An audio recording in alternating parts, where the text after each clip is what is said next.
Hello friends, this is Shobhika. Welcome back to ADTuber talks. तो आज हम बात करेंगे किसकी? थ्योरी ऑफ कॉसेशन की। ठीक है, जो कि सांख्य फिलॉसफी में बहुत ज्यादा इंपॉर्टेंट है। सांख्य फिलॉसफी को समझने के लिए आपको थ्योरी ऑफ कॉसेशन समझना पड़ेगा, कार्य कारण का सिद्धांत समझना पड़ेगा, जिसको हम सत्कार्यवाद भी कहते हैं। ठीक है, तो अब सत्कार्यवाद का मतलब क्या होता है? सत्कार्यवाद का मतलब होता है कि सत्य कारणों से ही सत्कार्य उत्पन्न होते हैं। यानी कि अगर हम इंग्लिश में बात करें तो राइट एक्शंस अराइज होते हैं राइट कॉजेस से। क्लियर हो रहा है? तो इसका मतलब है कि कोई भी चीज अगर हो रही है तो उसके पीछे कोई कारण होता है, और जीरो अगर काम हो रहा है तो जीरो वर्क भी होगा। अगर कोई काम नहीं हो रहा है तो उसका रिजल्ट कुछ नहीं निकलेगा। कुछ हो रहा है इट मीन्स कि कोई कारण था, इसलिए वो काम हो रहा है। तो इसको और बेटर वे में हम समझेंगे, कुछ नहीं से कुछ नहीं आएगा। ठीक है, क्लियर होगा गाइस? तो अब आगे हम समझेंगे, इतना क्लियर है? आगे बढ़े। तो सत्कार्यवाद क्या कहता है कि कारण होना चाहिए, पहले हमारे पास कारण होना चाहिए, तभी हमारा कोई कार्य होगा। कॉज अगर नहीं है तो इफेक्ट नहीं होगा। अब जैसे अब एग्जाम्पल देखें हम इसका, तो ये मस्टर्ड सीड्स हैं। अब मस्टर्ड सीड्स अगर नहीं होंगे तो उसका ऑयल, मस्टर्ड ऑयल नहीं निकलेगा। सरसों के बीज नहीं होंगे तो सरसों का तेल नहीं निकलेगा। ठीक है, और सत्कारवाद ये भी कहता है कि जो सरसों के बीज हैं, सरसों के जो बीज हैं उसमें तेल मौजूद है, तो तेल जो निकल रहा है वो ओरिजिनल क्रिएशन नहीं है। क्लियर हो रहा है? ये ओरिजिनल क्रिएशन नहीं है। अब माँ बाप जो है उनसे बच्चा प्रोड्यूस हो रहा है, उनसे बच्चा पैदा हो रहा है ना। तो माँ बाप के जो गुण हैं, बच्चे के जो गुण हैं ऑलरेडी माँ बाप में हैं। ठीक है, तो मतलब कि कोई भी जो क्रिएशन हो रहा है वो ओरिजिनल नहीं है, वो पहले से मौजूद है। ठीक है, तो यहाँ पर क्या है, यहाँ पर लाइन देखिए क्या लिखी है, hence the effect is not the real. ये किसकी सोच है? ये सत्कारवाद की सोच है। सत्कारवाद ये बात कह रहा है। ठीक है, hence the effect is not real beginning.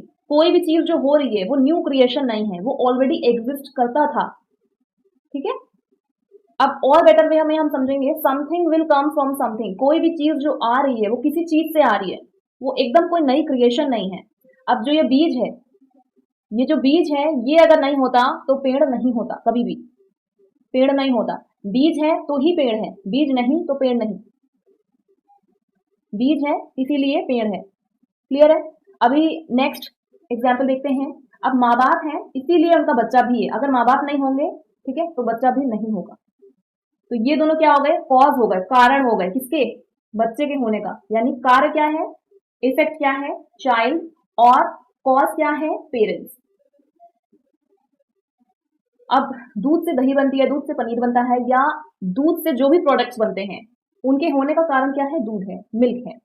अब सत्कारवाद ये भी कहता है कि जो दही है वो ओरिजिनल क्रिएशन नहीं है। दही पहले, दही का जो गुण है, दही में जो चीजें होती हैं वो पहले से ही कहीं ना कहीं दूध में मौजूद थी, बस हमें पता अभी चल रहा है, इसलिए हमें न्यू क्रिएशन लग रही है, लेकिन वो नई नहीं है। तो सत्कारवाद ये कहता है। तो ओवरऑल ये जो थ्योरी है सत्कारवाद की, या थ्योरी ऑफ कॉसेशन कह लीजिए, या कार्य कारण का सिद्धांत कह लीजिए, ये अल्टीमेटली कह क्या रहा है? ये यही कह रहा है कि जो भी चीजें हो रही हैं, ठीक है, इट एक्सप्लेन्स द इफेक्ट। जो इफेक्ट है, ठीक है, वो एग्जिस्ट करता है मटेरियल कॉज में, प्रोडक्शन से पहले ही एग्जिस्ट करता है, लेकिन हमें पता नहीं होता है, इसलिए हमें लगता है कि न्यू क्रिएशन, लेकिन ये न्यू क्रिएशन नहीं है। इट इज नेम्ड एज परिणामवाद, इसको हम परिणामवाद भी कहते हैं। तो थ्योरी हमने क्या क्या पढ़ा?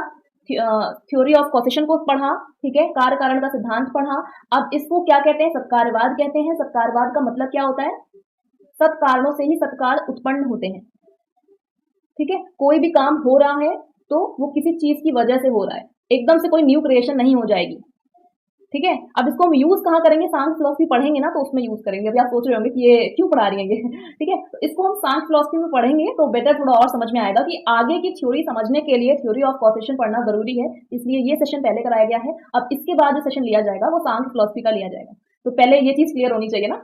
ठीक है, आई होप कि क्लियर हो गया होगा। ठीक है, तो ये this was the all about theory of causation. I hope कि आपको समझ में आ गया होगा। इवन अगर कोई प्रॉब्लम लग रही है या कोई डाउट लग रहे हैं तो आप कमेंट सेक्शन में आप पूछ सकते हैं अपने डाउट, और इसके अलावा आप गाइस टेलीग्राम पे भी कनेक्ट हो सकते हैं मेरे साथ। So thank you so much for liking the session. Bye bye and take care.